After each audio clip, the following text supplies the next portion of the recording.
എന്നാടി അമ്മ പറഞ്ഞു ആന്റി നന്നായിട്ട് കഥാപ്രസംഗം പറയുന്നു. കഥാപ്രസംഗോ? ആ ഈ വയസ്സാം കാലത്തിലോ? അതൊന്നും കുഴപ്പമില്ല, ആന്റി ഒന്ന് പറഞ്ഞേ, ഞാനൊന്ന് കേക്കട്ടെ. ഏടി എനിക്ക് ഓർമ്മയില്ല കൊച്ചെ, എത്രയോ കാലമായി.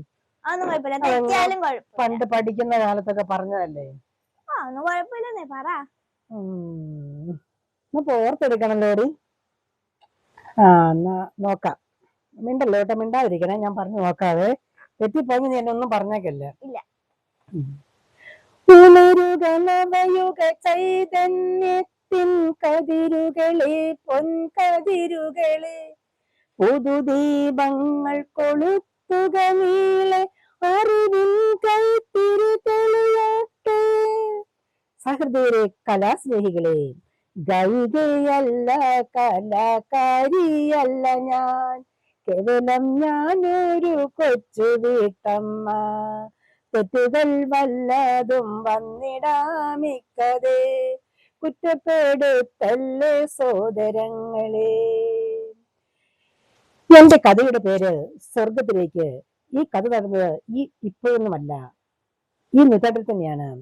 കഥ പറയാമൊരു കഥ പറയാം, കണ്ണീരിന്നനവുള്ള കഥ പറയാം. പക്ഷേ കരളുരുകി കരയരുതിന്നാരും.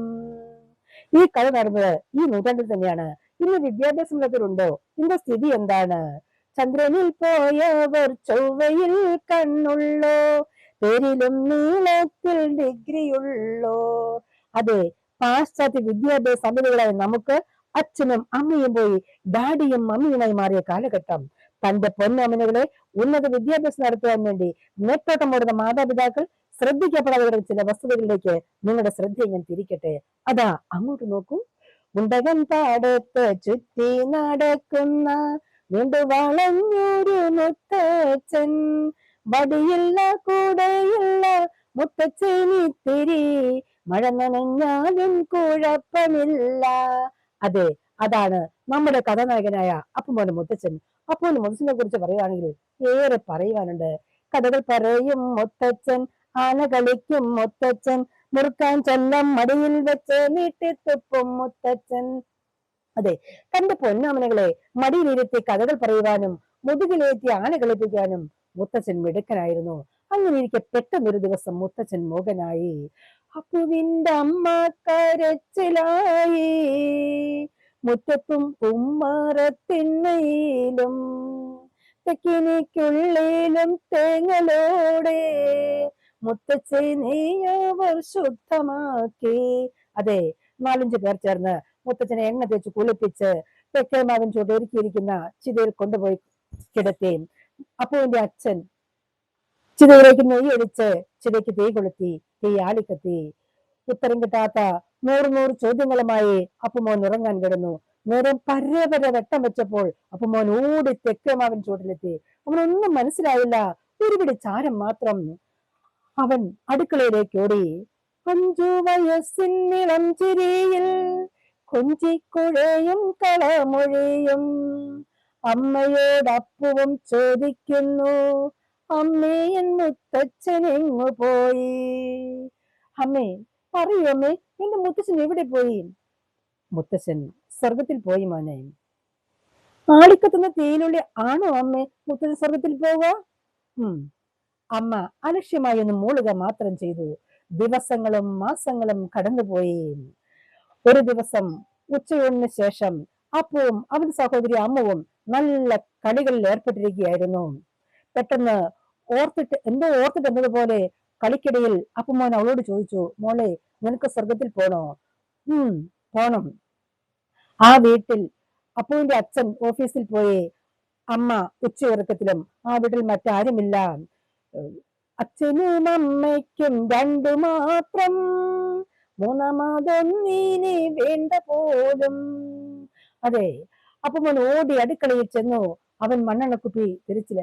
അപ്പുമോൻ പോയി അടുക്കളയിൽ മണ്ണെണ്ണ കുപ്പി തിരച്ചിലായി.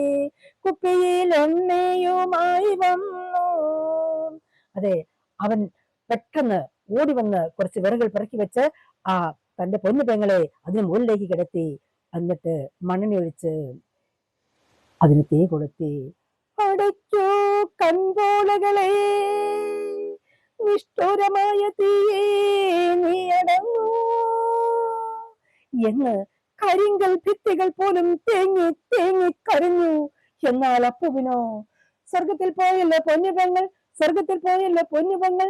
അപ്പുവിന്റെ ആർത്തുള്ള ചിരിയും അമ്മുവിന്റെ ദീനരോധനവും കേട്ട് അമ്മ ഞെട്ടി ഉണർന്നു. മോളെ, എന്റെ പൊന്നു മോളെ, കത്തിക്കരിഞ്ഞു കിടക്കുന്ന ഭൂമിനി കെട്ടിപ്പിടിച്ചു കരയുകയാണമ്മ. ഈ സമയം അപ്പുമോൻ മോളോടൊരു ചോദ്യം ചോദിച്ചു. ഈ സമയം അപ്പുമോൻ അമ്മയോടൊരു ചോദ്യം ചോദിച്ചു. അപ്പുമോൻ ചോദിച്ച ചോദ്യത്തിനുത്തരം ചൊല്ലിയതമ്മ മറന്നു പോയോ? അങ്ങനെ ആ കുരുന്ന പൈതലിനെ അപ്പുമോൻ കാലപുരിക്കയച്ചു. സഹൃദയരെ, കലാസ്നേഹികളെ, കൊച്ചു കുട്ടികളുടെ മനഃശാസ്ത്രം അറിയാതെ അവരുടെ ചോദ്യങ്ങൾ നിസ്സാരമായി തള്ളിക്കളഞ്ഞാൽ അവരുടെ മനസ്സിൽ വരുന്ന ആശയങ്ങൾ ശരിയാണെന്ന് ധരിക്കുകയും അവർ പ്രവർത്തനം നടത്തുകയും ചെയ്യും. അതുകൊണ്ട് നമുക്ക് ഒരു കാര്യം തീരുമാനിക്കാം.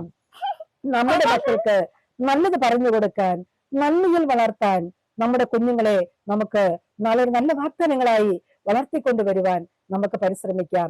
ഇത്രയും സമയം ക്ഷമയോടെ സ്നേഹത്തോടെ എന്നെ ശ്രമിച്ച നിങ്ങൾക്ക് ഏവർക്കും നന്ദിയുടെ 100,000 വെള്ളി നക്ഷത്രങ്ങൾ വാരി വിതറിക്കൊണ്ട് എന്റെ കൊച്ചു കഥാപ്രസംഗം ഇവിടെ പൂർണ്ണമാകുന്നു. നന്ദി, നമസ്കാരം. ഇതാണ് ആന്റി, ഇതാണ് ആന്റി പറഞ്ഞേ, അറിയില്ലായിരുന്നു.